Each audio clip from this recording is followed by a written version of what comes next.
Donc dans cette vidéo, on va parler d'hygiène. Donc il faut savoir que dans le van, il y en a très peu. Mais il y en a quand même un petit peu. Donc je vais vous présenter un petit peu comment ça fonctionne, les normes d'hygiène à avoir. Parce que tout se salit très très vite en fait dans le van. On se rend pas compte, mais je passe l'aspirateur tous les jours. Vraiment tout, c'est tout le temps sale vu qu'on est tout le temps dehors. Donc tout le temps obligé de laver. Et puis il y a des petits trucs à respecter quand même. Avant de commencer, je vais me laver les dents. C'est mieux quand même. Alors je sais pas si vous faites partie de la team qui mouille sa brosse à dents avant ou pas. Moi je la mouille légèrement, hop. On consomme pas trop d'eau, hein. Tac, tout petit peu de dentifrice, ça sert à rien à mettre une tonne. Et on se brosse les chicots. Je fais aussi partie des gens qui se rincent pas la bouche. Je fais juste ça. Bon, parfois du coup j'ai plein de blanc sur la bouche. Mais j'aime bien, je me dis comme ça le dentifrice il agit encore. Ensuite, une fois que je me suis brossé les dents, je mets ma petite huile. Donc faut savoir que ceux qui me connaissent, je me maquille pas. Donc ça va très très rapidement me préparer le matin. Petite huile quotidienne. Mais sinon, je fais que ça à ma peau. Rien d'autre. Bon, il pleut, du coup je vais fermer, puis je finis avec les lumières. Donc pour ce qui est des toilettes, donc moi j'ai juste un seau en fait. Avant j'avais un séparateur d'urine et de matière fécale. Mais c'était trop galère parce qu'en fait il me manquait 1 centimètre et du coup parfois le trou pour aller aux toilettes il allait pas au bon endroit, donc maintenant je fais tout dans le même seau. Mais il faut que je le change tous les 3-4 jours, sinon ça sent vraiment pas bon. Et dès qu'on fait la grosse commission, bah, par contre il faut sortir dehors parce que sinon c'est embaumé. Donc après ça c'est en gros c'est mon truc, faut que je le lave, ma cuvette. Donc c'est là ici normalement il y a la matière fécale et là il y a le pipi. Donc faut nettoyer à chaque fois tout ça. Et puis il faut remplir les copeaux, parce que là j'en ai presque plus. Donc j'ai pris ce gros sac de copeaux sur H2R Équipement. Ça me permet d'en avoir plein à prix réduit. Et je fais mon plein toutes les 3 semaines parce que j'ai une grosse poubelle là à côté. Donc quand je fais mon plein d'eau, en gros, je fais aussi mon plein de copeaux. Et franchement c'est de la bonne marque, ça pue pas trop, j'ai l'impression.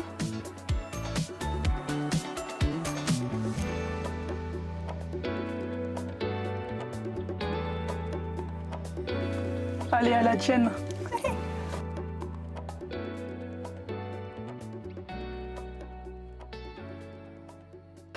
Donc ensuite, il faut laver le truc où tu fais pipi, puis le seau, parce que même s'il y a un sac, parfois c'était quand même, il y a un petit peu des particules, c'est un petit peu humide dedans. Donc ça sera pas très bon, donc il faut quand même le nettoyer quoi. Et puis même à l'intérieur aussi, je lave parce que parfois il y a des petites gouttes qui peuvent partir sur le côté vu que c'est plus exactement fait pour. Bah, je préfère nettoyer quand même.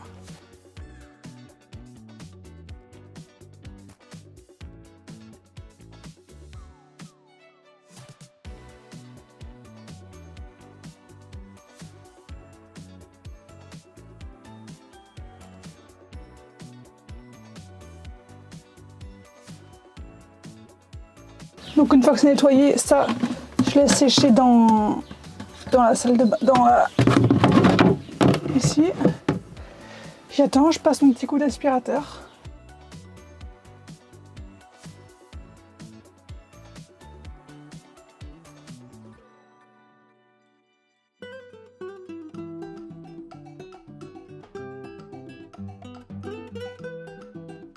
Surtout que là, quand je mets du copeau, j'en ai partout à chaque fois.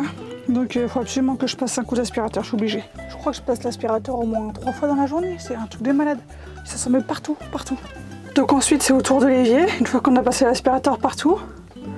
Évier, vitre, aujourd'hui je peux pas faire les vitres vu qu'il pleut, donc tant pis, ça sera un autre jour. Donc là un petit peu sur le plan de travail. Faut savoir aussi que quand je fais la vaisselle, faut pas que je la laisse trop longtemps, je la laisse un petit peu sécher, mais après souvent je mets les torchons.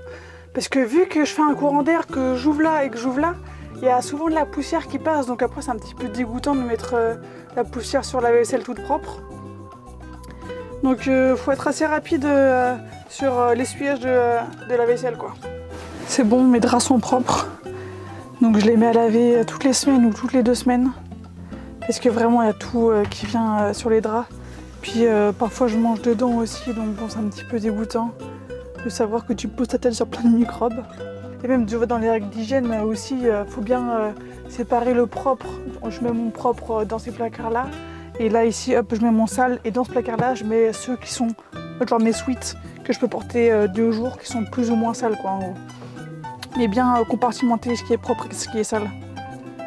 Et après, voilà, faut faire à sa sauce, quoi. Et aussi, quand je rentre, j'enlève tout le temps mes chaussures. Parce que sinon, ça salit très très rapidement. Déjà que ça salit rapidement, si j'enlève pas mes chaussures, c'est mort. Bon, les draps, c'est fait. Après, il faut quand même beaucoup aérer, même si ça prend pas mal de poussière. Comme ça, il n'y a pas d'humidité et puis l'air, elle circule bien. Après, moi, j'ai quand même mon ventilo ici. Donc ça permet aussi de faire tourner l'air.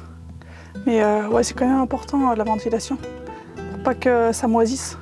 J'utilise le chauffe-eau dès que je fais mon shampoing.